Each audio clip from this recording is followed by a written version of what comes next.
So why don't we let Howard take over? I just enjoyed it. So the one thing that I was missing, I didn't hear you guys trade fours at all. And I would love to hear that, actually. So could you just play footprints, just solo on footprints, just trade, instead of like taking solos, like trade fours between all you guys soloing. Like, let's just take it from guitar, tenor, trumpet, and piano for now. You played a fantastic solo. I just want to hear you guys a little intro between the soloists, you know? So just trade between the soloists and not trade with the drums, and then afterwards we'll trade with the drums. So just 4 bars. It's a blues, so it won't come out even. Everyone will be in a different place each time, except at 16 because there's a tag on the end. So yeah, how many bars long is it? Is it 16 bars long, or is it 18, or what is it? Which one, footprints? It's 16. It's 16. All right. So Does everyone know what trading fours means? Yeah. Okay, just wanted to make sure okay. that. I think it's more So than start with 16. guitar. Why doesn't the drummer count it up? If it's never done it with a tune like this, it'll be interesting. Yeah, And Australia has swing tunes, they've done fours, so. Yeah, okay.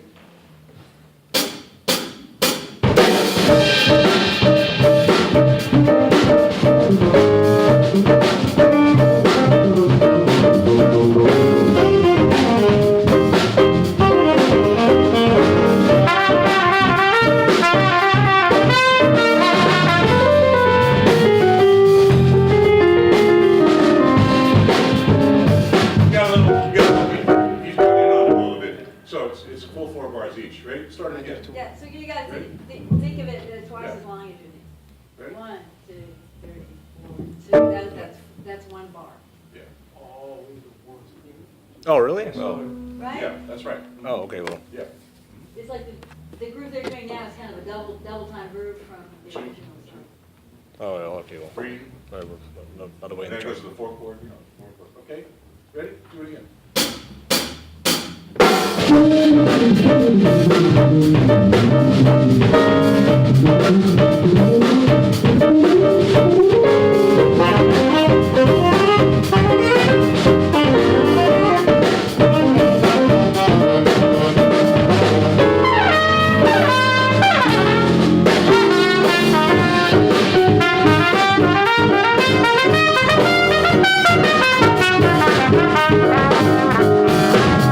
Yeah, it's a little bit tricky because you took the turnaround and the tag, but it's a tricky tune to do that with.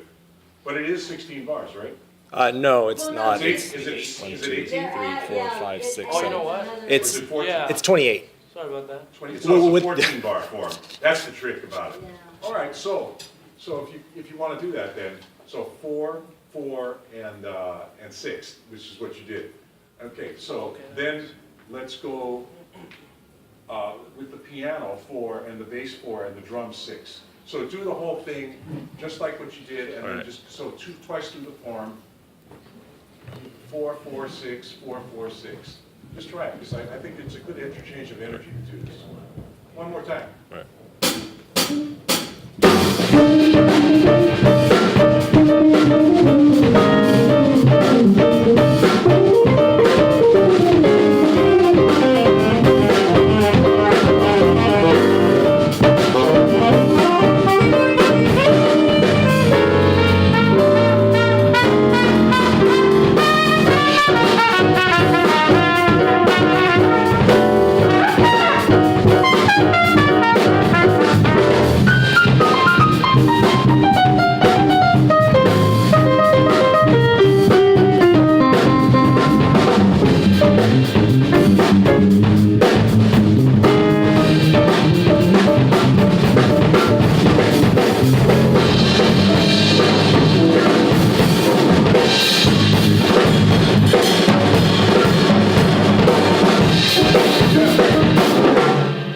That sounded really, really great, because you were all listening to each other, and instead of like the whole thing of like waiting to solo, like this doesn't give you a chance to think about what am I going to play on my solo. It's more like everyone is part of the groove together, you know? And I heard people picking up on ideas from the other guy, especially the I piano. heard that too. And you were playing great. Oh, And thanks. the solos before, you like, oh, I have to take a solo. I'm not really comfortable. Let me see, how can I approach it? This time you didn't have the time to worry. And you just played. And Okay. you're in the groove and in time and everything, you know. So, yeah, the more stuff like this that you do. And the other thing I'd like to hear, just that rhythmic figure. If you guys could just go bop, bop, bop, just vocally with the drummer, against the drummer. I just want to hear you guys all sing that rhythmic groove together, because it's really hip. And if you guys get it like really rock solid, then when you play it together, it's going to just feel really great, and you can play it at a soft volume with intensity, the rhythm section, while the soloists are playing. So it's really concise, because rhythm is just like pitch. You know, people say, oh, so-and-so's out of tune. But if your rhythm is not precisely together, it's the same thing as being out of tune. Right. It's just, they're the same thing. So let's just try playing that groove, and you guys all sing that. Bop, bop, bop, Bop, bop. bop, bop, bop. Just do it together, okay? Right. Count us off.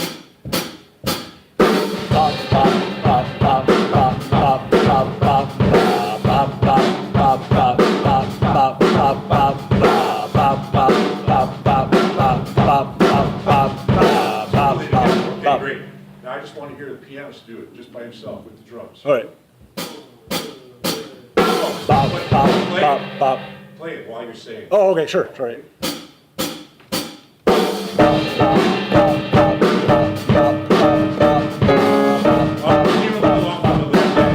What? We're a little bit off on the last accent. Oh, okay. All Bop. right, so. Okay, ready? All right. 1, 2, 3.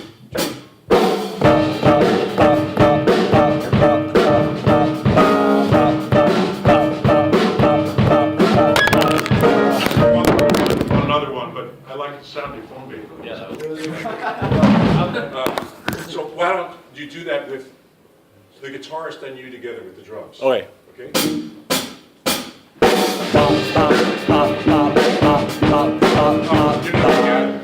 You're also far apart from each other. Why don't you get up and stand next to him? Can you reach your chord over there? Is that how you usually set up?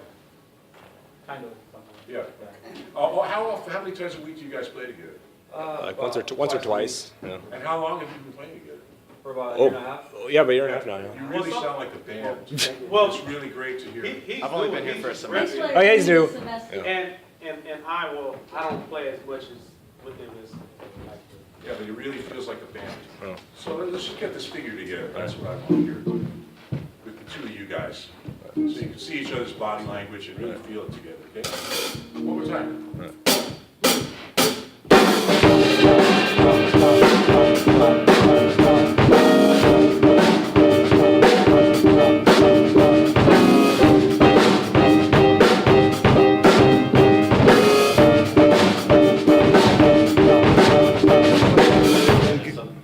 There's a discrepancy in there. Did you hear it?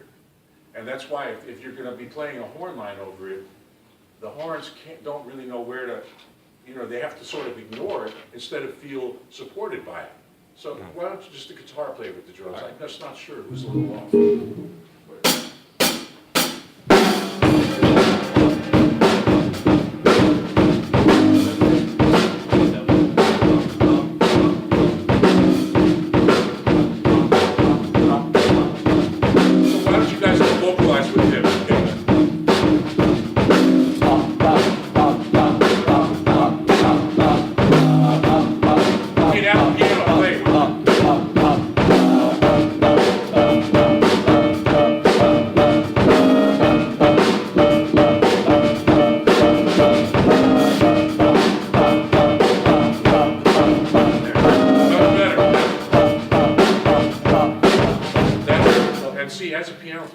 One of the problems with jazz piano, there's so much information that's going on, like worrying about your left-hand comp, because I'm a piano player, it's my first instrument.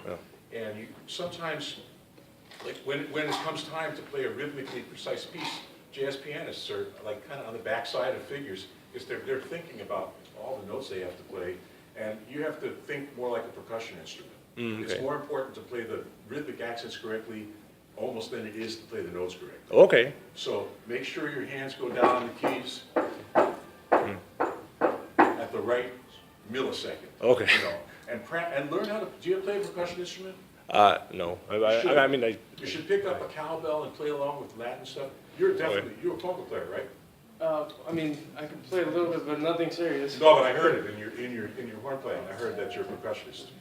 Because you played modular, you're like one of the only guys who played modular phrases. Doo-doo-da, doo-doo-da, and they're like drum phrases that you were playing on the horn, which I really enjoyed. Thank you. You know, and so that's what you need to do is like, you know, pick up a cowbell and play along with Latin rhythms and like he said about transcribing parts. Listen to like Afro-Cuban music and Afro-Brazilian music and start playing some cowbell. Just it doesn't take any technique. Sure. You know, and just because once you get in the groove with the rhythmic accents, it's will transfer to your piano. Okay. Yeah, real quick, Howard, if I can jump in. I just wanted to say one thing that helps me a lot with stuff like this too is subdividing in my head or even sometimes audibly. Like when I was singing it, I realized when I was singing it with you guys, I was singing this. Bop, bop, bop, bop, bop, bop, bop, bop, and I'm making like a little click on the downbeat before singing on the upbeat, and that helps me keep that upbeat where it's supposed to be by marking the downbeat, you know, either mentally or even sometimes audibly. Okay. That might help. Great. That's all I wanted to say. So that's mostly what I wanted to do, just see you guys interact with each other, and, you know, take strength from each other, and play more things with trades, or even like duet solos and things like that. Mix it up as much as you can, because you have a really nice rapport, and you know, when the more you interact with your fellow band members, the more excitement is generated for people listening to you. You know, yeah, you guys play really great. Thank you. Thank you. Yeah. I don't know if you have anything. Actually, I thought of one thing, and I may embarrass myself, because I'm sure Howard is much more knowledgeable than I am on this matter. But I wanted to talk to the comping instruments about chord voicings. You know, you should check out all the different ways you can play certain chords. So if a tune's like in C minor, right? Sure. So you can play, you know, C minor 7 in so many ways, right? All these different voicings, right? And then also check out little alterations to these chords. So for instance, on that tune, because the C minor is a 1 chord, I often would like to hear like that sound, like maybe get the major 7 in there sometimes, or the 6. You know what I'm saying? Instead of always playing a C minor 7. And again, you can play all this stuff. All that works over that C minor. Moving clusters. And that I was going to mention to you too. It's just I didn't want it to turn into piano lesson. Yeah. But before I mention the piano stuff, also another thing that you can do that will make you grow tremendously as a musician, except the drummer. This won't make the drummer grow tremendously as a musician. Is to transpose this music to other keys. Okay. Unless you can transpose you can retune your drums if you want. But like. Take a tune like Red Clay and put it up a half step and see what happens. See what happens to your mind. Do you want to try it? You weren't reading that, were you guys? No. Yeah, play it up. So why don't you play it up a half step? Because what I do when I practice, I transpose tunes to all 12 keys when I practice. Larson, you know this stuff. And I also practice. Wait, Sorry? repeat that? Sorry? Don't look at that, use your You ears. said you transpose. Use my ear, okay. I transpose tunes like standards to all 12 keys. And also I change them into different time signatures as well. I call it rhythmic transposition. I'll play tunes in 5/4, 7/4, 7/8, 11/8. We're going up a half step or whole stuff step? like that. Because once you stretch yourself, and it's not easy. I don't expect this to be a performance. And I don't want you to feel like I'm trying to embarrass you. But this is a way that you can learn. By doing this, it forces you to understand the construction of the tune in a way that's independent of what key it's in. You know, so that you have to understand it mentally and ear-wise and musically. And then when you go back to playing it in the original key, you can surround the tune much better. So now try it in this key. I think it's traditionally C minor. Started in So we're in C-sharp minor now. So, C-sharp minor. yeah, take it away. Good luck. We'll just start with the group. You can slow it down a little if you want. Let's just start with the groove. Skip the intro. A little slower. Sure, yeah. Slow it down a little, just so you can think.